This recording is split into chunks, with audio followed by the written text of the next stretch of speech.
Hi friends, welcome to Vennela sweet home. అందరూ ఎలా ఉన్నారండి? ఇవాళ మీ ముందుకి ఒక కొత్త బ్రేక్ఫాస్ట్ వచ్చింది. మీరు బ్రేక్ఫాస్ట్గా తీసుకోవచ్చు, లేకపోతే ఈవినింగ్ స్నాక్స్గా కూడా తీసుకోవచ్చు అండి. చాలా అంటే చాలా అద్భుతమైన రుచి అండి, చాలా బాగుంటుంది. కాబట్టి అస్సలు మిస్ చేయకండి. అలాగే ఇది చేయడం కూడా చాలా సింపుల్ అండి. ఇంట్లో ఉండే చాలా తక్కువ ఐటమ్స్తో చాలా ఈజీగా ప్రిపేర్ చేసుకోవచ్చు. మన ఇంట్లో ఇడ్లీ పిండి, దోశ పిండి లేనప్పుడు కూడా మనం జస్ట్ ఒక 15-20 నిమిషాల్లో మనం ఈజీగా ఈ రెసిపీ ప్రిపేర్ చేసేసుకోవచ్చు అండి. చాలా తక్కువ సమయంలో చాలా రుచికరంగా మనం ప్రిపేర్ చేసుకోవచ్చు. చాలామంది పిల్లలు అసలు టిఫిన్ తినడానికి మారం చేస్తారు కదండి. కానీ ఈ టిఫిన్ చేసి పెట్టారంటే అసలు ఒకటి తినడం మొదలు పెడితే మొత్తం టిఫిన్ అంతా లాగిచ్చేస్తారండి. అంత రుచికరంగా ఉంటాయి. మరి ఎందుకండి ఆలస్యం, ఈ టిఫిన్ ఎలా ప్రిపేర్ చేయాలో చూద్దామా? ఫస్ట్ మనము పిండి కలుపుకోవడానికి ఒక బౌల్ తీసుకోవాలి. ఇలా ఒక కప్పుకి బొంబాయి రవ్వ తీసుకోవాలండి. మనం ఉప్మా చేస్తాం కదా, ఆ రవ్వ తీసుకోవాలి. అలాగే నేను ఒక క్యారెట్ తీసుకున్నానండి. శుభ్రంగా పైన తొక్కంతా తీసేసుకుని శుభ్రంగా కడుక్కొని ఇలా తురుము తీసుకోవాలి. అలాగే సన్న కట్ చేసుకున్న పచ్చిమిరపకాయ ముక్కలు వేసుకోవాలి. అలాగే కొత్తిమీర, కరివేపాకు శుభ్రంగా కడుక్కొని ఇలా చిన్న చిన్న ముక్కలు కట్ చేసుకొని వేసుకోవాలి. అలాగే ఆనియన్ కూడా ఒకటి ఇలా చిన్న చిన్న ముక్కలు కట్ చేసుకొని వేసుకోవాలి. ఇప్పుడు చివర్లో టమాటాలు వేసుకోవాలండి. బాగా పండిన టమాటా ఒకటి ఇలా చిన్న చిన్న ముక్కలు కట్ చేసుకొని వేసుకొని ఇందులో మనము తగినంత సాల్ట్ వేసుకోవాలి. అలాగే బేకింగ్ పౌడర్ ఉంటుంది కదండి, మనము ఇడ్లీకి వేస్తాం కదా, ఇడ్లీ సోడా, అది వేసుకోవాలి, ఒక 1/4 టీ స్పూను. అలాగే ఇందులో 1 కప్పు పెరుగు వేసుకోవాలండి. మీరు ఏ కప్పుతో అయితే రవ్వ తీసుకుంటారో ఆ కప్పుతో కూడా మీరు 1/2 కప్పు లేకపోతే ఫుల్ కప్పు కూడా మీరు పెరుగు తీసుకోవచ్చు అండి. అలాగే కాస్త లైట్గా పుల్లగుండే పెరుగు కూడా తీసుకోవచ్చు, బాగానే ఉంటుంది. లేకపోతే పులుపు అనేది ఇష్టం లేకపోతే మీరు ఫ్రెష్ పెరుగు కూడా వేసేసుకోవచ్చు. ఇదంతా మిక్స్ చేసుకోవాలి. మీరు పెరుగు ఎంతన్నా తీసుకోవచ్చు అండి. పెరుగు ఎక్కువ వేసే కొద్దీ టేస్ట్ బాగుంటుంది. కాబట్టి మీరు రుచిగా కావాలనుకున్నట్లయితే పెరుగు అయితే ఎక్కువ వేసుకోండి. ఇదంతా బాగా ఇలా కలుపుంచుకోవాలి. చూడండి, ఇలా కాస్త వాటర్ లాగా ఉండాలి, మరి ఎక్కువ వాటర్ లాగా ఉండకూడదండి. ఇది ఇలా మూత పెట్టుకొని మినిమం అంటే ఒక 15 నిమిషాల పాటు పక్కన పెట్టేసుకోవాలి. 10 నిమిషాలు పెట్టినా కూడా సరిపోతుందండి. మీకు టైం ఉంటే 15 నిమిషాలు ఉంచుకోండి. ఇప్పుడు ఇలా ఒక మిక్సీ జార్లోకి బాగా పండిన టమాటాలు శుభ్రంగా కడుక్కొని ఇలా ముక్కలు కట్ చేసుకొని వేసుకోవాలి. బాగా పండిన టమాటాలే తీసుకోండి. అలాగే ఒక 5-6 వెల్లుల్లి ఒలుచుకొని వేసుకోవాలి. అలాగే చిన్న అల్లం ముక్కలు శుభ్రంగా కడుక్కొని పొట్టు తీసేసుకొని ఇలా కట్ చేసుకొని వేసుకోవాలి. అలాగే ఇందులో కొత్తిమీర శుభ్రంగా కడుక్కొని వేసుకొని ఇది వాటర్ వేయకుండా మనం మిక్సీ పట్టుకోవాలండి. చూడండి, ఇలా మిక్సీ పట్టుకొని ఇది ఒక బౌల్లోకి తీసి ఉంచుకోవాలి. ఇప్పుడు చూడండి, నేను ఒక 10 నిమిషాల పాటే నానబెట్టానండి. చక్కగా సెట్ అయిపోయింది. ఎందుకంటే పెరుగులో రవ్వ అనేది బాగా నానాలి కాబట్టి మనం ఒక 10-15 నిమిషాల పాటు ఇలా పక్కన పెట్టేసామనుకోండి, చక్కగా నానుతుంది.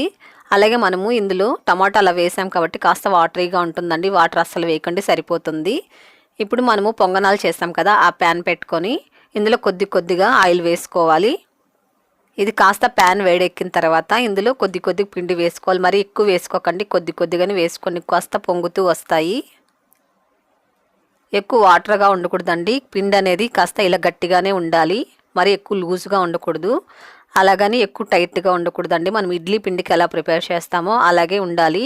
ఇప్పుడు ఇది మీడియం ఫ్లేమ్లో ఉంచుకొని మూత పెట్టుకొని ఒక 3 నిమిషాల పాటు దీన్ని ఉడికించుకోవాలి.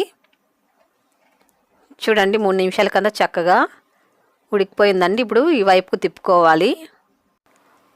రుచి అయితే చాలా అద్భుతంగా ఉంటుందండి. మీరు ఒక్కసారి రుచి చూసారంటే ఇంకెప్పటికీ మర్చిపోలేరండి, అంత బాగుంటుంది.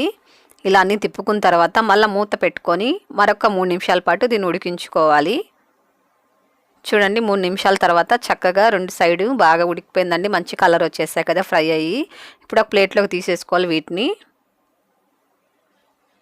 చూడండి ఎంత సాఫ్ట్గా ఉన్నాయో, చాలా మెత్తగా వస్తాయండి. ఇప్పుడు వీటిని పక్కన పెట్టేసుకొని ఇప్పుడు ఒక ప్యాన్ పెట్టుకొని ఇందులో 2 టేబుల్ స్పూన్లు ఆయిల్ వేసుకోవాలి. ఆయిల్ కూడా ఎక్కువ పట్టదండి, జస్ట్ 2 టేబుల్ స్పూన్లు వేస్తే చాలు. ఇప్పుడు ఇందులో 1 టేబుల్ స్పూన్ జీలకర్ర యాడ్ చేసుకోవాలి. జీలకర్ర కాస్త ఫ్రై అయిన తర్వాత కట్ చేసుకున్న ఒక 2 వెల్లుల్లి ఇలా సన్న కట్ చేసుకొని వేసుకోవాలండి. అలాగే ఇందులో కొద్ది కరివేపాకు కూడా వేసుకొని ఇది బాగా ఫ్రై చేసుకోవాలి.